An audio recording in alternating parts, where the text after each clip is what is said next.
क्या आपने कभी सोचा है कि एक छोटा सा बच्चा जो दरिया में बहकर गया कैसे दुनिया के सबसे बड़े जालिम बादशाह को हरा गया?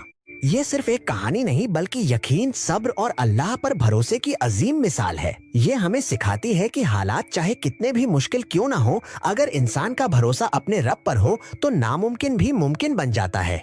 हजरत मूसा अलैहिस्सलाम का किस्सा बहुत ही इबरत से भरा हुआ है। हजरत मूसा अलैहिस्सलाम का जन्म उस वक्त हुआ जब मिस्र इजिप्ट पर जालिम बादशाह फिरौन हुकूमत करता था। उसे खौफ था कि बनी इजराइल में एक बच्चा पैदा होगा जो उसकी सल्तनत को खत्म कर देगा। इस डर की वजह से वह हर नए पैदा होने वाले लड़कों से देखा होगा को कत्ल कर देता था। हर घर में डर और खौफ का माहौल था। लोग अपने बच्चों को बचाने के लिए परेशान थे। जब हजरत मूसा अलैहिस्सलाम पैदा हुए तो अल्लाह ने उनकी वालिदा को इल्हाम दिया कि उन्हें एक संदूक में रखकर दरिया नाइल में डाल दें। एक माँ के लिए यह फैसला कितना मुश्किल होगा, लेकिन उन्होंने अल्लाह पर पूरा भरोसा किया और अपने बच्चे को उसके हवाले कर दिया। यह अल्लाह का हुक्म था। संदूक बहते बहते फिरौन के महल तक पहुंच गया, जहां उसकी बीवी आसिया बिन्त मुजाहिम ने मूसा अलैहिस्सलाम को देखकर उन्हें अपना लिया। अल्लाह की ये कैसी योजना थी कि जिस घर में बच्चों को मारा जा रहा था वहीं उसी बच्चे की परवरिश होने लगी। जब मूसा अलैहिस्सलाम जवान हुए तो एक दिन गलती से उनसे एक आदमी का कत्ल हो गया। इस घटना से वो बहुत परेशान हुए और अल्लाह से माफी मांगी। इसके बाद वो मदैन चले गए, जहां उन्होंने कुछ अरसा गुजारा, मेहनत की और शादी भी की। वहां उन्होंने सादगी भरी जिंदगी गुजारी और अपने अंदर सब्र और हिम्मत को और मजबूत किया। एक दिन जब वो वापस मिस्र जा रहे थे तो उन्हें कोह ए तूर पर अल्लाह से बात करने का शर्फा मिला। यह उनके जीवन का सबसे अहम मोड़ था। यहीं उन्हें नबूवत दी गई और एक बड़ी जिम्मेदारी सौंपी गई।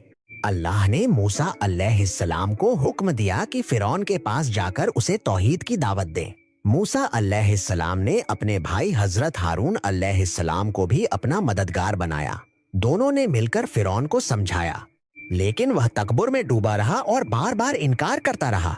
उसने अपने आप को खुदा तक कह दिया, लेकिन सच्चाई को कब तक छुपाया जा सकता था?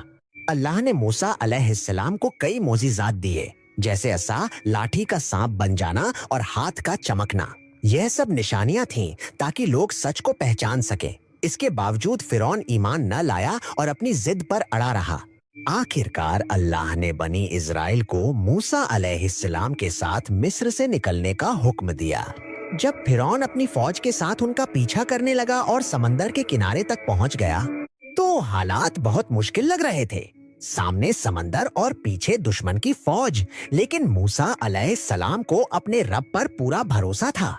अल्लाह ने मूसा अलैहिस्सलाम को हुक्म दिया कि अपना असा समंदर पर मारो। जैसे ही उन्होंने ऐसा किया, समंदर दो हिस्सों में बंट गया और उनके लिए रास्ता बन गया। बनी इजराइल ने उसे पार कर लिया। जब फिरौन और उसकी फौज अंदर आई तो समंदर वापस मिल गया और सब गर्क हो गए। इस तरह अल्लाह ने अपने नेक बंदों को बचाया और जालिमों को उनके अंजाम तक पहुंचा दिया।